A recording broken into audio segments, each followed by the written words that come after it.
Shalom. ప్రకటన గ్రంథము 17వ అధ్యాయము 14వ వచనము. Revelations chapter 17 verse 14. వీరు గొర్రెపిల్లతో యుద్ధము చేతురు, కానీ గొర్రెపిల్ల ప్రభువులకు ప్రభువును రాజులకు రాజునై ఉన్నందునను తనతో కూడా ఉండిన వారు పిలువబడిన వారై ఏర్పరచబడిన వారై నమ్మకమైన వారై ఉన్నందున ఆయన ఆ రాజులను జయించును. They will wage war against the Lamb, but the Lamb will triumph over them, because he is Lord of lords and King of kings, and with him will be his called, chosen and faithful followers.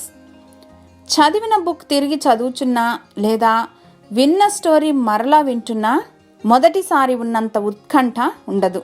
ఎందుకంటే దాని యొక్క end ఎలా ఉంటుందో మనకు ముందుగానే తెలుసు కాబట్టి. ఇలానే క్రైస్తవులుగా మనం మన జీవితాన్ని కూడా ఇంతే కాన్ఫిడెంట్తో ఎదుర్కోవాలి. ఎందుకంటే అది ఎలా ముగింపుకు వస్తుందో మనకు తెలుసు కదా. పూర్వకాలం నుండి ఇంకా జరగబోవునవి నేనే మీకు తెలియచేస్తున్నాను అని దేవుడు జ్ఞాపకం చేస్తూ ఉన్నారు. రాబోవు మహిమ ఎదుట ఇప్పటి కాలపు శ్రమలు ఎన్నతగినవి కావు. Because Jesus overcomes. న్యాయమైన తీర్పులో ప్రతి బాష్ప బిందువు తుడిచివేస్తారు. సమస్తమైన వాటిపైన కూడా ఆయన జయిస్తారు. కాబట్టి ఈనాటి నీ స్థితి ఏదైనా కూడా కంఫర్ట్గా ఉందాం. ఎందుకంటే చివరికి శాశ్వతంగా శత్రు వినాశనం, మనకు తండ్రితో నిత్య సహవాసం. హల్లెలూయా.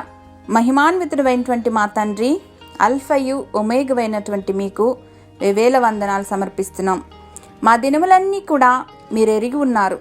కాబట్టి సమస్తం మీ చిత్తానుసారంగా నడిపించమని యేసుక్రీస్తు వారి ఘనశ్రేష్ఠ నామంలో మీ కృపకు అప్పగించుకొంచున్నాం మా ప్రియ పరలోకపు తండ్రి. ఆమేన్.